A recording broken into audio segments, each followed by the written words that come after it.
ప్రాణాలు సైతం ప్రమాదంలో పడేటువంటి అవకాశాలు లేకపోలేదు. మిమ్మల్ని ఒక ప్రశ్న అడుగుతాను, మీరైతే ఏం చేస్తారో ఈ కామెంట్లో నాకు సమాధానం తెలియజేయండి. ఒక 10 మంది పిల్లలు రోడ్డు పైన ఆడుకుంటూ ఉన్నారట, సంతోషంగా కేరింతలు కొడుతూ ఆడుకుంటూ ఉన్నారట. కానీ ఒక్క అబ్బాయి మాత్రం అటువైపుగా ఉన్నటువంటి మైదానంలో ఏకాంతంగా ఆడుకుంటూ ఉన్నాడట.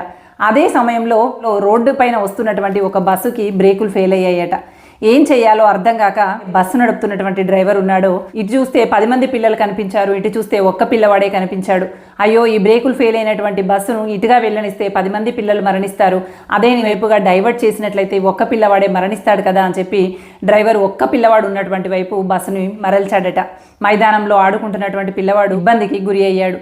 ఈ 10 మంది సురక్షితంగా బయటపడ్డారు. ఈ స్థానంలో కనుక మీరే ఉంటే ఏం చేస్తారు అనేటువంటి అంశాన్ని నాకు కింద కామెంట్ సెక్షన్లో తెలియజేయండి. వీడియో చివర అతను చేసినటువంటి పని సరైందేనా కాదా అనేటువంటి అంశాన్ని నేను మీకు తెలియజేస్తాను.